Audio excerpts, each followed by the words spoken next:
Hi guys, with Vibe Yetu team with Miss West, and we're gonna have a discussion about a few things. So we're gonna start with pre-game rituals before going out. The one that you do as a group or individually, whichever. Pregame. Like what do you do? Pregame is important. Like for me individually, like I might link with one of my boys, maybe in his house or my house, chop a few shots, put music, get ourselves psyched up before leaving the house, and now decide which club are we going to, which event. But the pregame is important. It also saves you on a lot of money also. Just going to a club or event very sober, and then you have to buy things, and prices of course are hiked.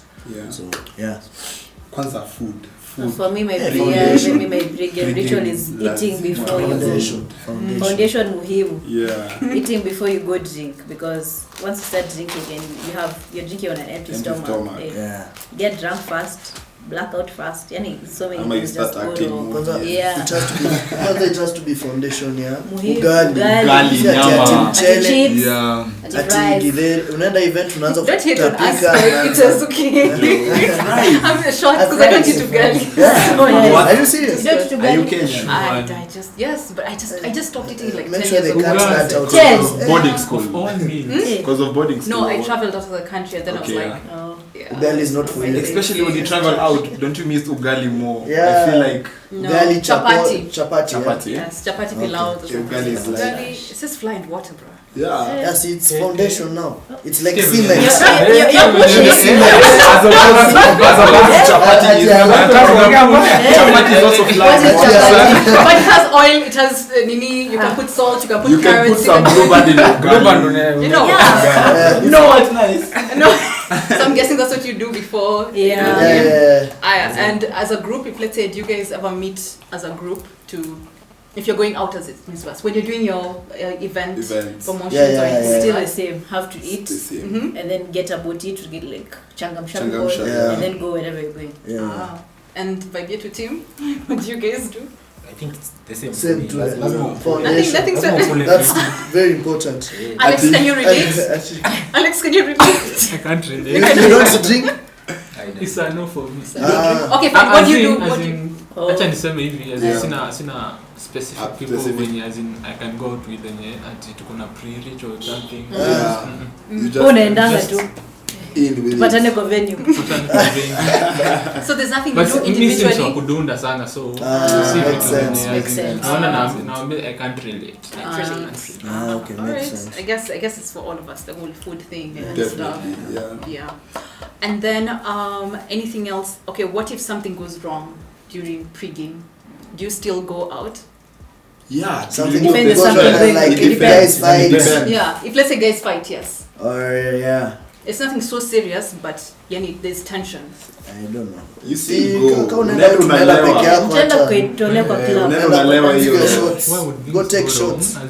No, you see during the pre-games, you're still, it's like it's a pre-party, so somebody can clash or something, and then, or bad banter. Something jokes taken left. And then, sometimes jokes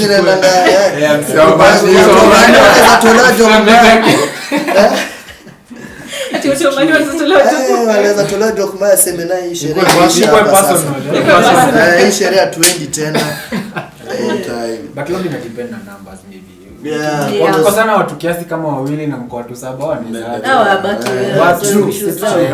True. But if it's that serious, would you take some time to sort it out before you go out? Okay, let's say you're going for an event where you're promoting something that you have to be doing as a group. Yes. See, just you guys turning off. So you just let that person breathe. If it's 2 people, let them breathe and take their time. Because of course, they can't stop you from doing what you have to do. Exactly. Or go and then solve the issue later. It depends if alcohol is but it's difficult. You give somebody time. Especially if they're hot-tempered. So if you're to avoid that, so if you're going for promotion job related thing, do you guys still do the heavy pre-game like you do when you're just going out? No, there's a balance. You have to take it nice and slow. Exactly. Because hautaki pia sherehe ishie pregame. If you're going somewhere, you can get too drunk no shit tena kutoka. Fika hapo uchome. Ama uende uchome. Pele kama pita. Kuchoma na watu wanachoma. That's how you know you had a lit night. Kuchoma ni bada tu. Yeah, we've had some stories. Yeah. The you guys have told us. Yeah. Mimi niko na swali. Is it more fun kwenda kwa club ukiwa umelewa already ama unaelewa ukiwa huko? Not too drunk, but just a bit tipsy. Just tipsy too, just to feel the vibe. Because you know, if you go to a club and you just sit there, because even before you get somebody to bring you alcohol, they take time. Yeah. So maybe even they're killing your vibe slowly.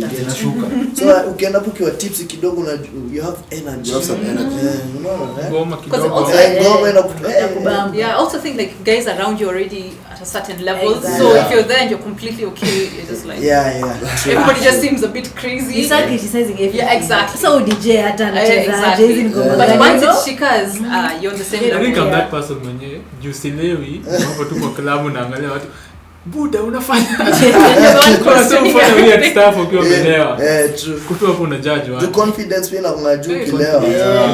So you just do the inner animal comes out. But people should drink responsibly. Yeah, sure. Definitely. Yeah, if you of age clearly. Yeah. Pia ujue kawa ni lightweight. True. And also I think it also depends on what you eat, as in knowing, you know, if you're lightweight or not. Yeah. What you eat also matters, because if you're lightweight you really want to eat something really heavy. Yeah. If you're really so what are you trying to say? I wonder also. Say to your chest.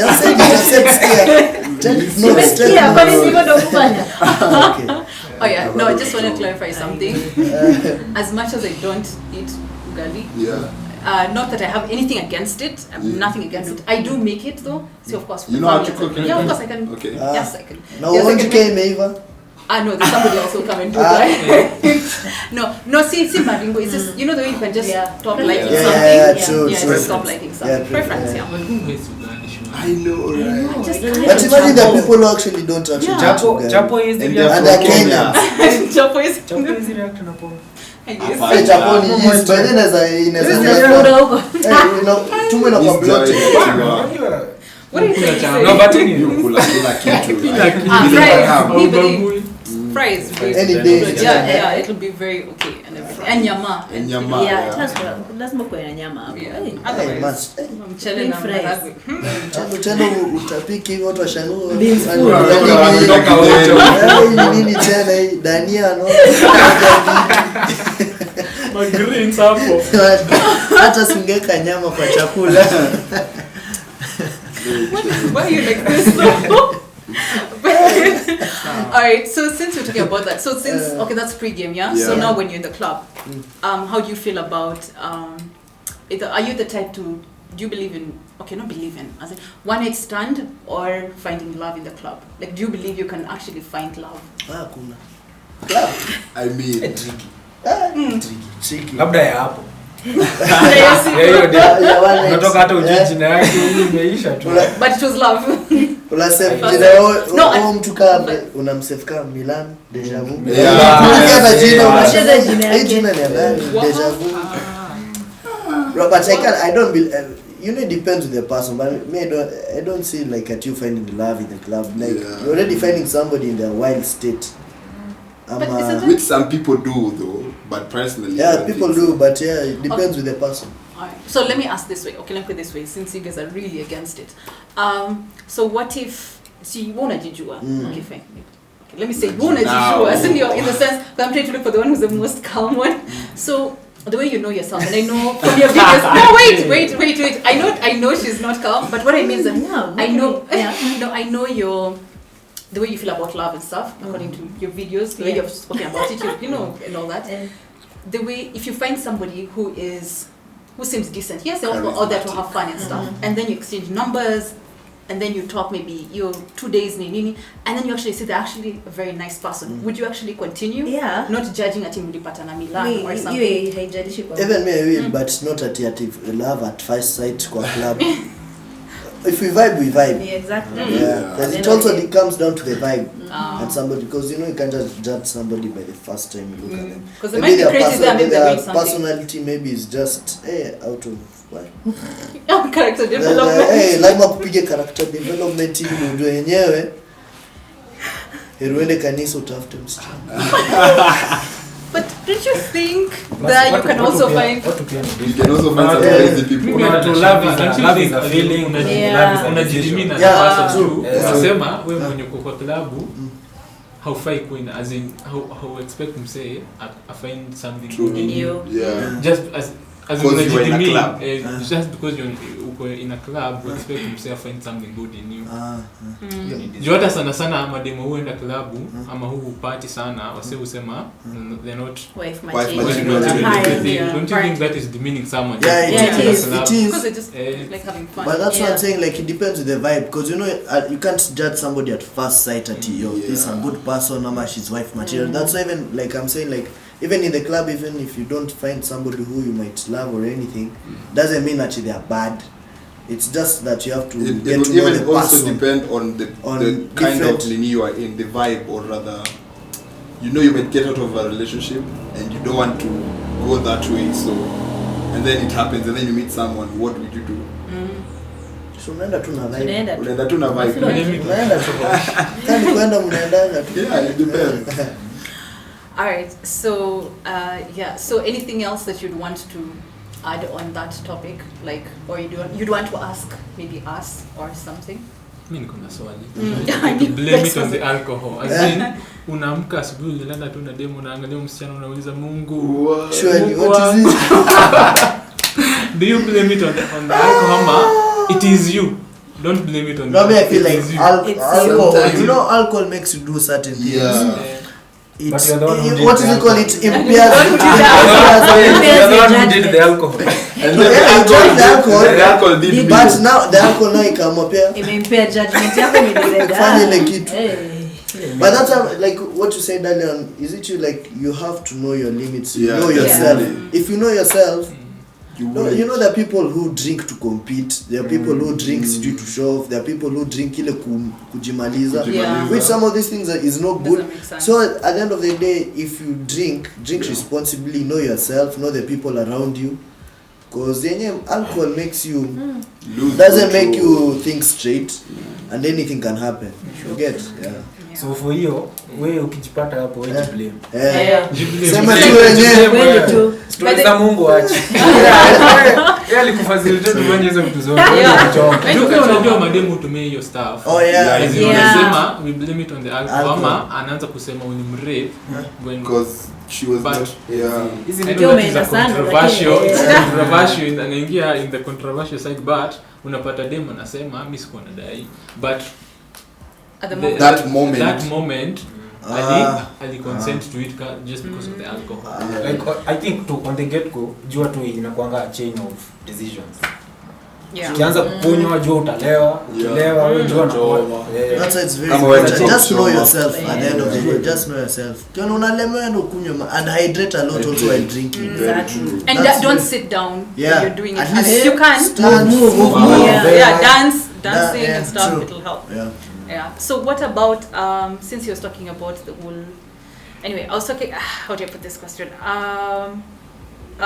Relationship, as in, would you go to the club with your partner if you guys were fighting? Let's say you were going out with friends, and then something happened, but you had the plan to go out. Would you still go? Do you think that's a bad idea because you'll be drinking and then things might go left? There's some people who become lovers than fighters. Then when they're lit, so they might be a bit more mushy. What do you think? Sasha, I will not. And speaking from experience, it does not end well for me because I'll get drunk. I'll start talking about the problems we've been having. Mbele kila mtu. Mbele kila mtu. Depend. If me and you are fighting, we're dating, me and you are fighting, and then we go out together, you don't think it will affect the relationship? Me and my partner go together. Kilo mtende club. No, I'm saying you were all going. Let's say you see you guys were going as a group, and then you brought your girlfriend, boyfriend, like that. Like you also bring your partners. But you guys mulikuwa na kinini kidogo before. Yeah, exactly. So, but you had planned to go with everybody. Will you still go? No? I believe 100% one of us has to make a decision who will stay. True. Yeah. One has to take one. But for what if the it's team. like an event and you guys really wanted to go and see that? We will go, but you know, of course, like you won't like.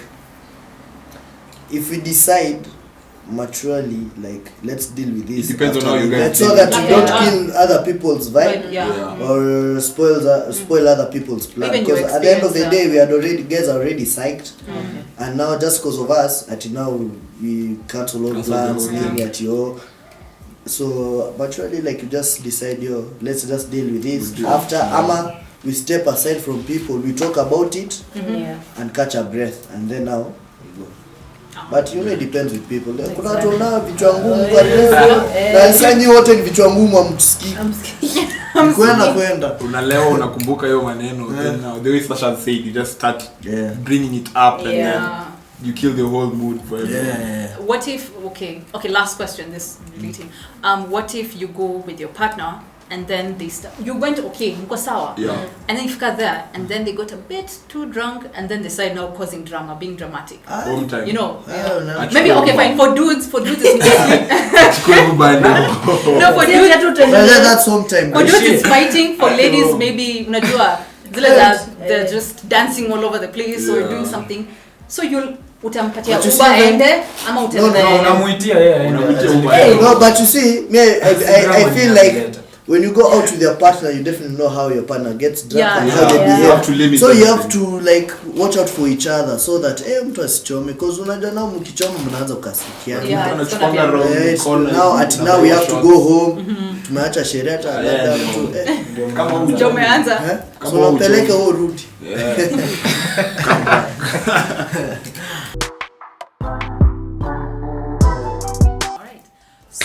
So lately schools have been going ablaze, like just fires everywhere and drama and stuff. So how do you guys feel about that? Because I remember, I was actually having this discussion just the other day. Like I feel like for the kids, like they're humans. Like I had an interview, so like Jalas and Bien, and I really spoke a lot about also that thing.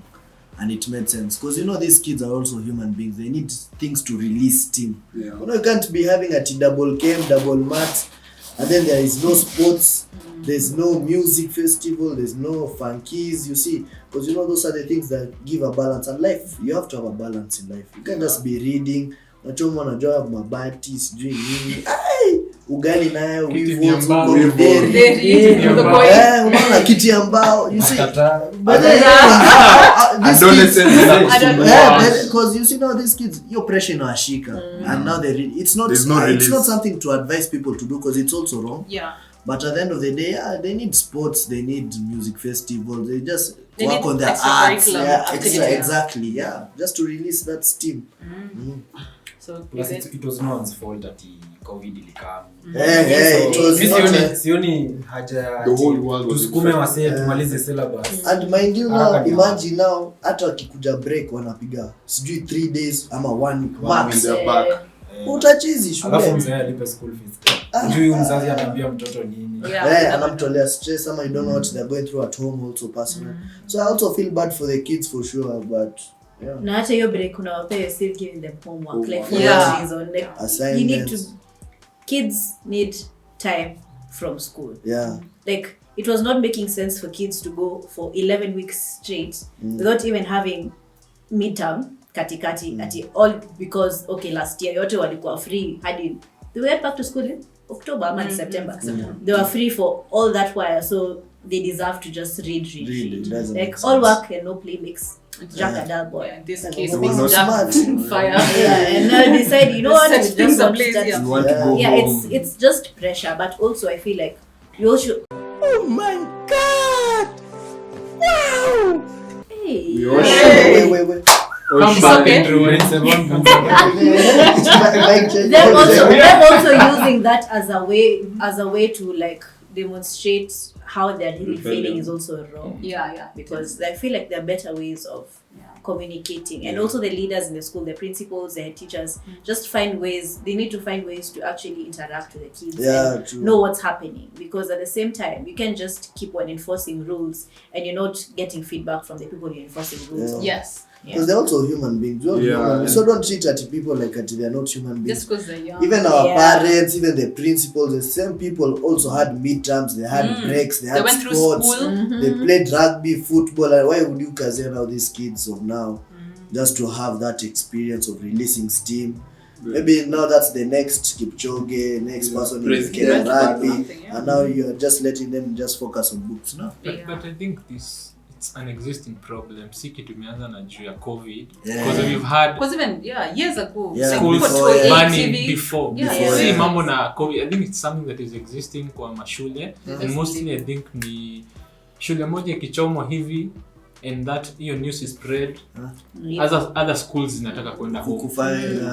Some of them just do it because they just want to go home. They just want to, because wamesikia shule fulani, sister school, boys school, hata sisi tunataka kwenda home. So I don't think it's so much on the COVID tu inasaidia ku project that issue, but it's something that has been there for a very long time and kitu huwa haikui solved. You don't know what's really the issue. I am sure that sisi here when tuko hapa shule zenye tulikuwa at some point walichoma shule. So it's not COVID. It's not all on COVID. I feel zingine pia ni small disagreements. Kachuza maboy. Wanaweza choma simply juu wamekatazwa kuwatch either derby movie, unajua ama entertainment. Exactly. That's why these people need, like, if you're a headmaster or anything, even a teacher, you need to interact with the kids. Siati tu kazi ni viboko, assignment, ati punishment. Sometimes it's good you sit with them, ask them what do you want us to do better. What do you guys want? If it doesn't make sense, mnaambia tu yenyewe this can't work ama this can work. It's good to interact. So what about, I heard somewhere or read somewhere that some parents were saying that they should introduce corporal punishment to schools, high schools again. So that they can, because of the discipline situation. Viboko. But me, to be honest, I believe in discipline. But the parents cannot say that because you see, charity begins at home.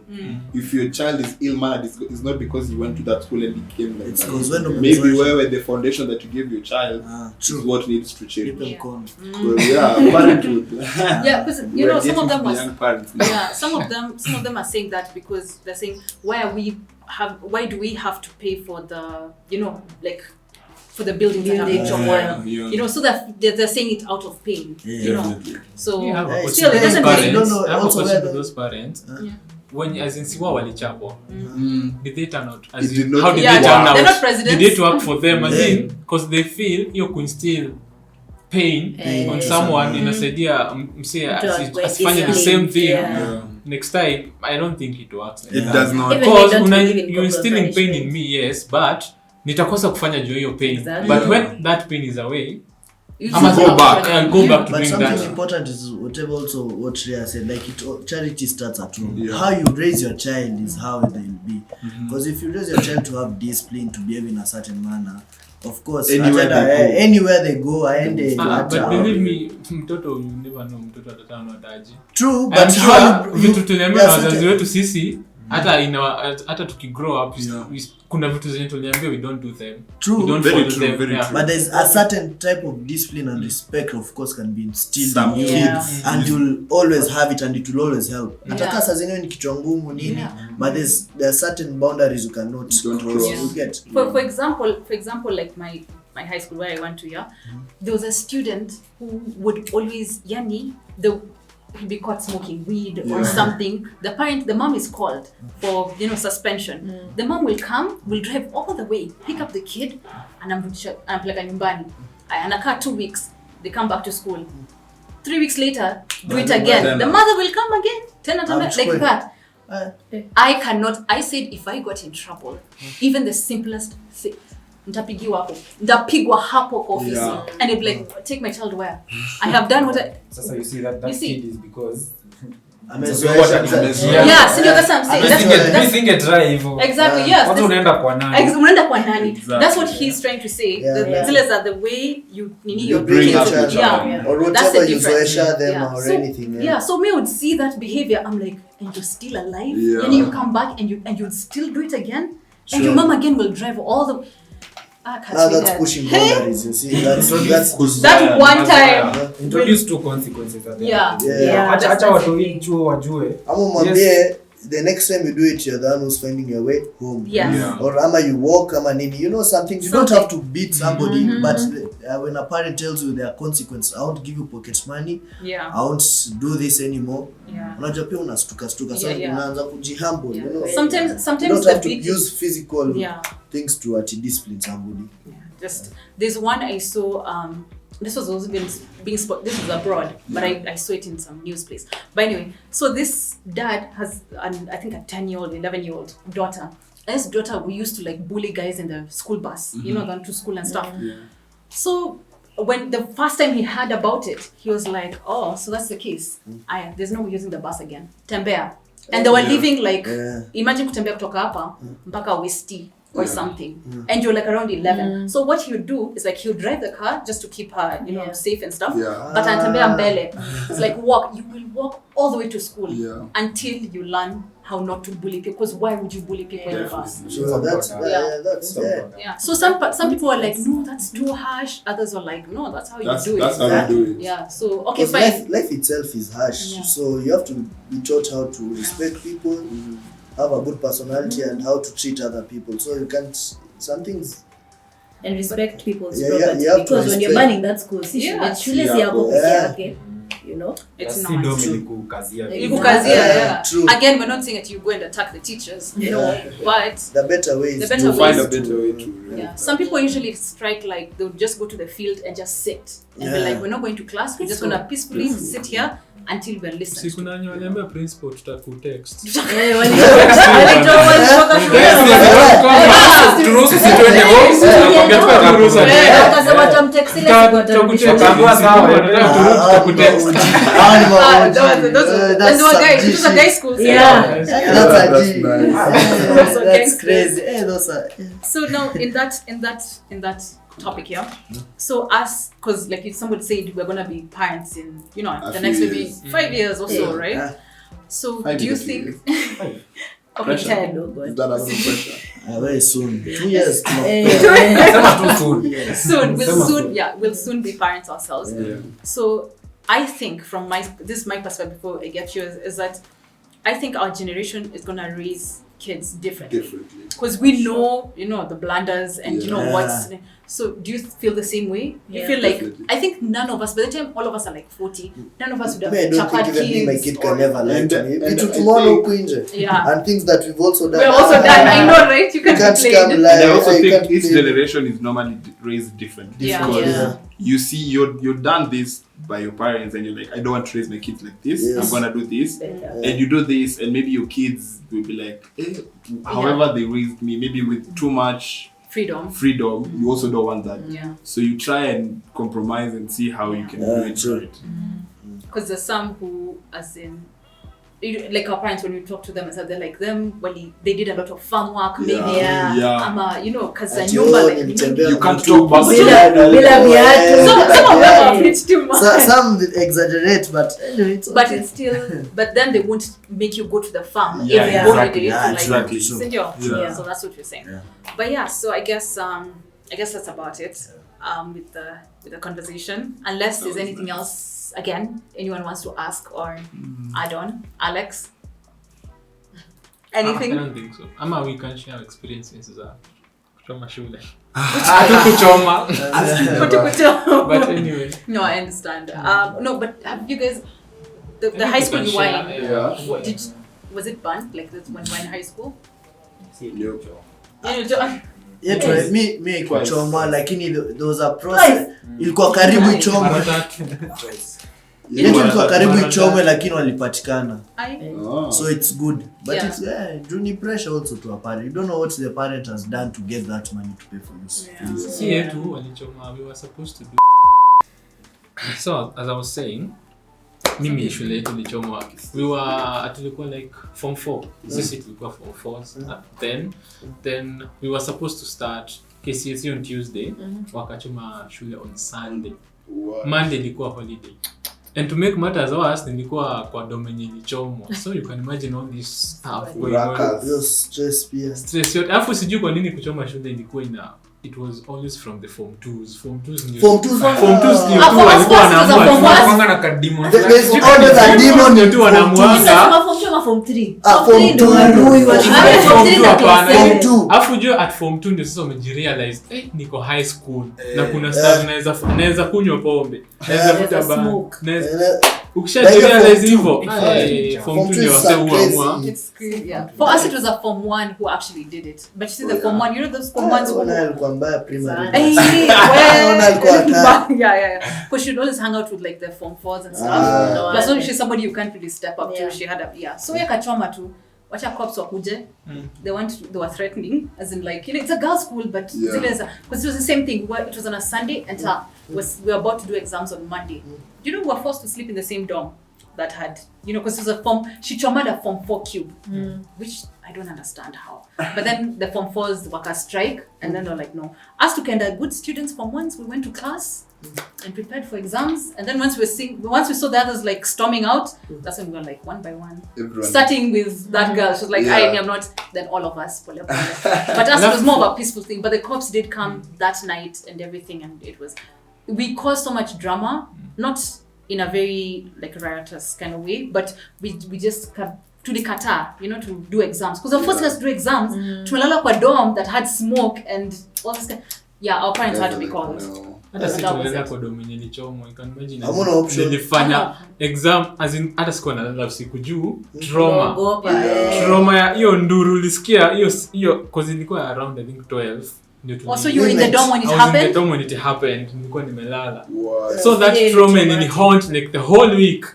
Unaamka tu usiku hivi like it happened piga nduru.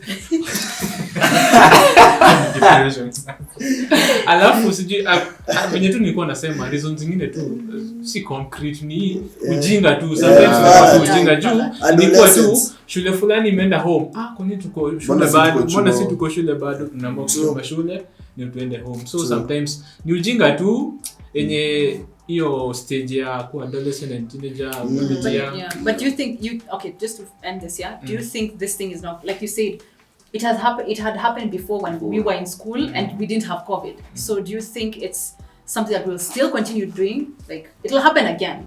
Definitely. So they have to find different measures to cope with that, or rather to stop it. Yeah. Because this whole the way he was saying, like communicating is the best way to do it. They start listening to the students for sure. The generation tusikize. Usituambie. We talk. See, you just talk to me. It doesn't make any sense. Communication. Why not it peer have consequences? Wacha watu wajue ukichoma shule. Ukichoma unashikwa. Au deal na shule una deal na government. And they'll treat you like an adult. Yes, public small child. Jumsi anaweza anunue mafuta na awashe. A whole building. Uni mtu mzee. It definitely teaches you. Uni mtu mzee. Because it definitely teaches you to be more responsible and how to take care of people's property. There has to be consequences for sure. Ukizoesha mtoto atafura kichwa zaidi. And it'll influence dramatic kwenu. And it'll influence and then you see it'll influence the younger ones because I had what's the guy's name? The one for the education minister, somebody. He said even a 10-year-old akipatikana anabai nini pia anaingizwa ndani.